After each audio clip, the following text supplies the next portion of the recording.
now, folks, welcome, come one, come all. It's time to go to the dentist and try and not leave your cat in a state of puddles. We're here, we're primed, and it's Audio Who. We are one man down this evening at this point. We may get a wee cameo appearance later. At this point, we do not know. Tonight we've gathered to discuss a first outing for Jon Pertwee's third Doctor in the Companion Chronicles range. Reenacted by, of course, the late Caroline John in a little ditty called The Boy Tooth. We have the third Doctor, we have the U.N.I.T family, and we have a, shall we say, somewhat psychological and messy at times outing with the Cybermen. What do we think about this? How do we feel about it? Was it hit? Was it miss? You're about to find out, but before we get to that, here's your panel that we do have this evening. Joining us once again is Jason. How's it going, Jason? Doing good. Been a very busy week. Good man. All the way from Corpus Christi. He has a beard that must be feared. Texas Tim Wells. Timbo, how's it going? Hello there. Good to have you, man. All the way from the sunshine of Cali. It's our Susan. Nice work. Hello from sunny California. And joining us all the way from NYC, it's Western Will Medina. Will, how's it going, man? Hey, how you doing, everybody? How we doing, mate? And of course, you all know me. Nobody gives a hoot. So yes, guys, the Bluetooth. Where do we start with this? Poor Lizzie's friend. That's all I'll say. And with that segue, let's get some opening thoughts. Well, opening thoughts. The Bluetooth. Caroline, John. I love this story very much. It was, I didn't hear it when it first came out. I got into Big Finish very late. So when I heard this one, and it was the first Big Finish story with the third Doctor, even though Caroline was doing the narration as the Doctor also and the Brigadier, this story really kicked ass. This is like, say, a mission. You can almost say it's a mission story because this is the first time the third Doctor is facing the Cybermen. And during this story, we find out that this is a Cyberman that last appeared in the invasion with Patrick Troughton. This showed that the Cybermen was still a threat in a new way, in a very new way that hasn't been done before, and that maybe made them more scarier than how they've been so far appearing in the new series. And that's why I like this story very much. When we get into it, I'll tell you more about it when I make some stuff. All right, mate. Thanks for that. Tim, how about you? Yeah, it's a good story. You can tell it's early days for this range because it's pretty much a one-hander, and except for the cyber voices by Nick Briggs, it's a good little story. It captured the mood of the time as well with the music and stuff like that. It's good that this series gives them, you get a little background on these characters that you don't normally know too much about, because Liz Shaw came and went pretty quick. She's a one-series companion, and even into she's not one that ever even traveled into the TARDIS. So it's good to get some background on her and what she's thinking about some of this stuff, because this is right before she leaves UNIT and goes off back to Cambridge and does her own thing. So it's a nice little story. It's a good opportunity for the third Doctor to meet the Cybermen, which never really happened on TV. So okay, mate. Jason, you mentioned to me off air you were somewhat struggling with this. What did you think?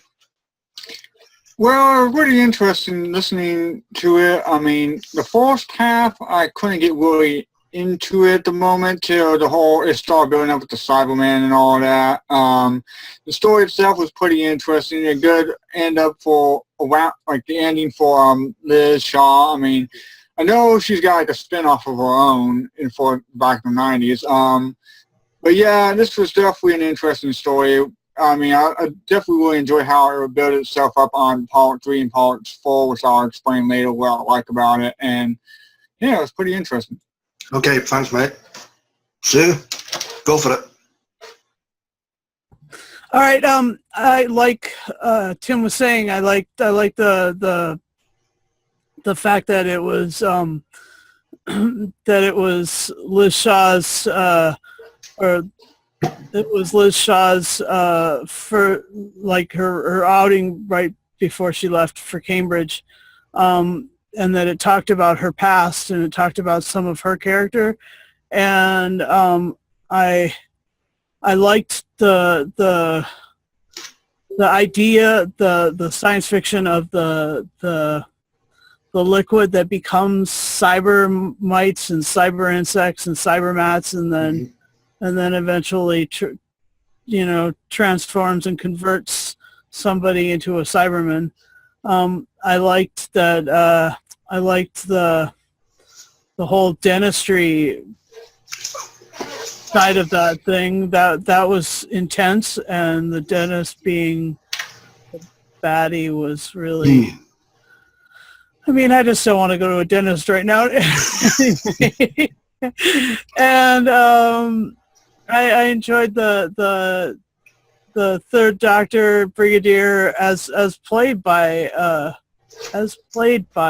Carol and John. Carol and John captured a lot of their personality, and it was good to hear the Third Doctor, a new Third Doctor story.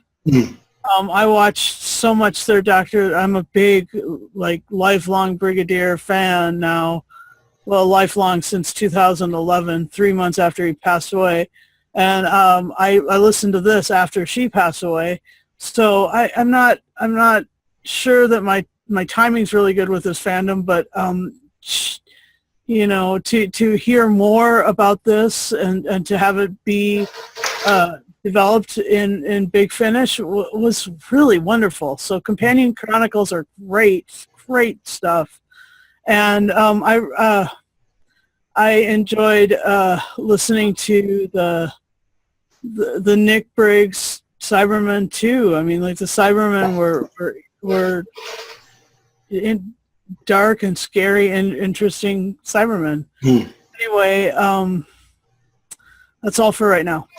Okay, thanks. Yeah, and as far as I'm concerned, as Sue alluded to, the Companion Chronicles, it was essentially a way for you to get more stories with the first 4 Doctors before Tom Baker signed on the dotted line. So obviously with the original 3 being, sadly no longer with us.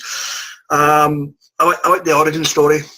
You get a bit more about Liz's background, where time it came, at college and whatnot, and oh crap, what was her friend's name again? I got assimilated.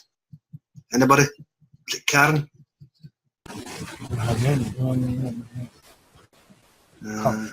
don't remember her name. Yeah, it's an integral part of the plot, but can't remember the poor dear's name. Wonderful. It was Jean. Jason got it. It was Jean. Yeah, okay, there you go. Thanks, Jason. Glad somebody was paying attention. Yeah, Jean, obviously you've got her disappearance, which kickstarts this whole chain of events, and as Sue alluded to, you've got the big bad mean dentist who basically acquires the technology and goes absolutely batshit crazy. He makes Steve Martin's dentist at Horrors look somewhat sane. So yeah, there you go. So good way to expand upon characters, and it's a really good story for being set in the time period it was meant to be broadcasting. Done a good job of catching that atmosphere. So yeah, all in all, good origin story, and we're off to the races. A lot of narration involved here. Companion Chronicles might not be for everybody if you're not a fan of narration, but it's a great way to get more insight, more backstory, and more adventures with people who are no longer here. Give them a chance. You never know. They might be for you. Right, guys. Any events, they punch in characters because Carol and John plays them all, or instances within this story that stood out for you, or surprised you, or shocked you? Tim? Well, I liked when she was saying that when she was with U.N.I.T, she was in her 20s. No, I actually said Tim there, well, but thanks a lot. I don't know how come you. Tim, your turn. Well, it's like you guys said about they tap into that childhood fear of going to the dentist, which, because you're kind of trained as a kid that you're not going to like going to the dentist because every now and then he hurts you. So, yeah. I mean, the idea that's how the plot unfolds with the filling of the tooth is pretty cool. If they throw that, because that's very 70s Who, isn't it? What because it's all about scaring the kids. Yeah. I think that's something they played with in this story. Overall, I mean, it's just a good story. Like you said, the format might not be for everybody, but I think it works out very well because it's just, like you said, it gives them an opportunity to give more stories for these first 4 doctors and his companions. Yeah. Because for, over a decade, they were just doing 5th, 6th, and 7th and 8th doctor stories, and this gave them a whole new way of telling more stories. And you can never have too many Doctor Who stories, really. Exactly. Indeed. Anything else you want to add to that, Will? This is funny. In all the companion chronicles, this is the only story that featured a Cyberman. In all the companion chronicles, because there've been a couple of Daleks, but this is the only one that has Cybermen. Yeah, that's a good point. I totally didn't know that. And this is only story number 3 today. We're on what, season 10 now? All right, fair enough. And else, Matt? So there's a, Go ahead. okay. So there's an interesting thing with Carol and John doing narration for this, because she did end up narrating a lot of the 3rd Doctor stories. She narrated Inferno and she narrated Silurians for the long play audiobooks. Yeah, they were for the BBC. For the BBC, yeah, and so she was used to doing the characters, and she was used to doing all a lot of the exposition. So she did a really good job with the exposition. She did a really good job describing things and getting her voice to have the inflection of describing things. Yeah. So, I mean, it was a little different than the full cast audio adventures, but it's just, I mean, she had the 3rd Doctor BBC things, audiobooks, and then she moved into doing that one. Okay, fair enough. Jason, anything for you? Well, I definitely like the whole Cyberman voice in this one. Nicholas Brigg always does a great job with that. When they build it up itself with the whole Cyberman, with Liz and the Doctor noticing about that, with the whole Cybermask converting the humans, and especially what happened to Jean right there, and how the Doctor's going face to face, and then the Cyberman grabs the Doctor, and I guess in a way they try to attack Liz a bit with the Cybermask. Tried to convert her, but they failed with that. Didn't really get to the very end of that part right there, or just skipped right through it, I guess. But it just showed her like waking up in the end, and with the Doctor, I guess, had a pot of coffee. But overall, the story itself was pretty interesting, and this wasn't the end for Liz Shaw itself. I mean, especially only for Doctor Who, but she had a spin-off for herself for like an old background, like the base of the 90s called Probe, I think. Yeah, we've covered that in another show. Yeah. Yeah, but it wasn't commissioned by the BBC. No, it was a fan-made thing. Yeah. Yeah, they're good, though. Yeah. It's all fan-made nowadays, anyway. All right. Now you, buddy? Anything else? I like to have the Brigadier and the Doctor was arguing because of the big light bill UNIT keeps getting. Yeah. I'll concur. What I did like about it was, as Tim mentioned, you invoke the fear of going to the dentist, the atmosphere, the sitting in the waiting room, the god-awful background music as you're waiting to, basically go in there and face the big drill. A moment of silence, I have to say, for poor old Puddles. That poor cat. Oh, poor kitty. I've never felt so sorry for a cat that I've never met in all my life. Those goddamn Cybermats. But, yeah. And just the nuances in Carol and John's approach to reading it as well. Even something as simple as describing how Pertwee used to, crook his neck like that and so forth. Good description. It gives you an insight into each character. And all in all, well, I can't remember who wrote this. Who was the writer? Do we know? I can't remember who the writer was. Totally unprofessional. Gail Farrell's? Sorry, Jason? Nigel Fairs. Nigel Fairs? Okay, I know he's got a couple, I believe. All right. So, not a bad job. And Caroline John is stellar here. I think this was the first of roughly, is it 5 or 6 you done before she passed away? I want to say it's 6. 6. But So, it could be 5. yeah. It's running about that area anyway, so at least we've got a couple of stories in between her. For the most part, hers are very good. I mean, like this is one of them. Yeah. They're not really bad at all. No, not bad at all. So, again, narration might not be for everybody, guys, but what the hell. Give it a look, you never know. Give it a listen, it might be for you. Right, guys, quick open mic portion of the cast. Anything else you want to bring up before we get this rated in the can? Well, I like the way that she... Go ahead. Go ahead. I like the way, like you said, it's a bit of an origin story because she reveals a lot of her own background. I mean, Yeah. when she met this girl, Jean, in college, she thought she wasn't going to like her because she said she was a bit of a show-off, always wearing short, the mini skirts and the big white hat. Well, come to find out, look at all these years later, and you see Liz Shaw wearing the shortest skirts possible for a scientist and a big white hat. So I mean, it's pretty cool how she reveals that this friend was a good friend of hers and she influenced her quite a bit. So I like that. Also became a template, yeah.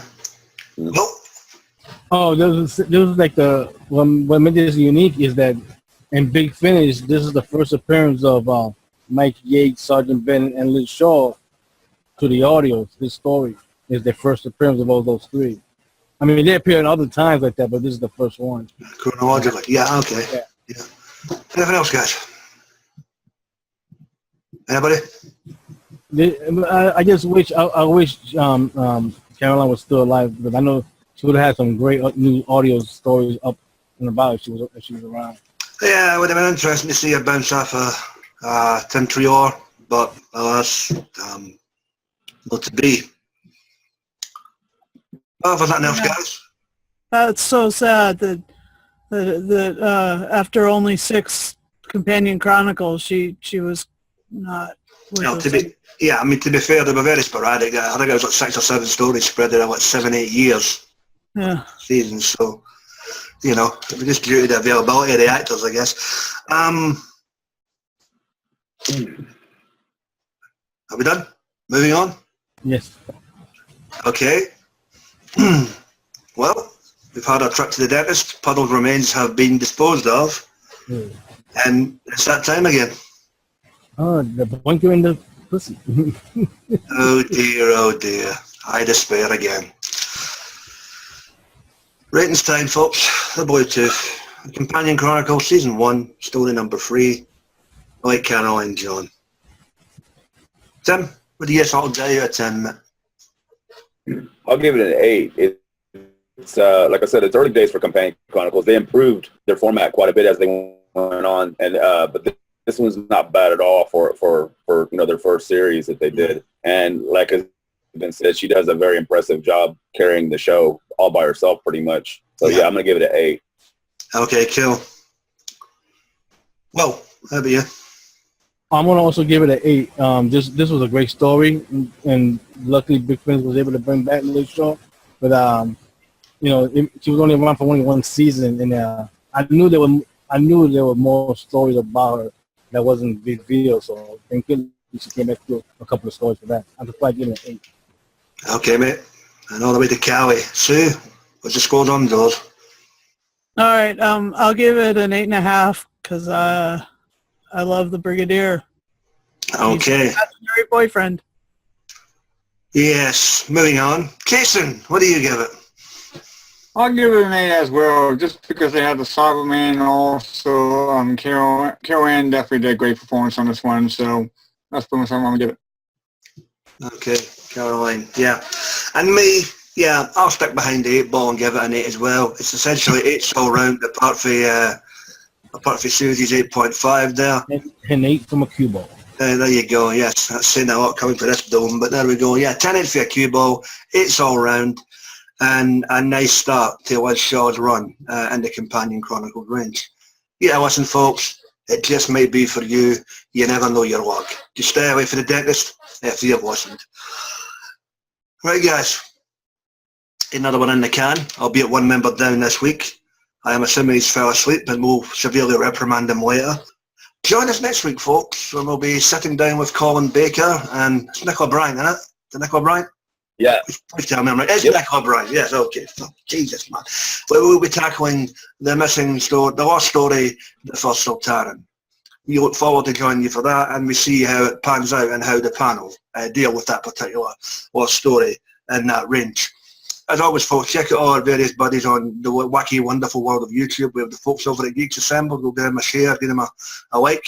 We have our buddy Dr. Freedom and his daily news broadcasts and his Omega Files. We have Sammy Carter, we have Johnny Blues, we have Jason there, we have Lady Neil, we've got Susie there with the TARDIS Blues Radio. And anybody else that you feel is worth a mention, hell, he's a like, let us know and we'll check him out. Anybody wants to get involved in these casts, as always, everybody's always more than welcome. Even though I keep repeating myself with that is the case. No banned lists here. And, you know, we'll welcome newcomers as and when you are ready to join this wacky and wonderful group. And with that, guys, can I thank the panel for your attendance here this evening? We'll wish you all a safe, prosperous week, guys, and, you know, be excellent to yourselves and each other. Keep on drinking and go on. Welcome, August. All the best. You see. Hey, guys.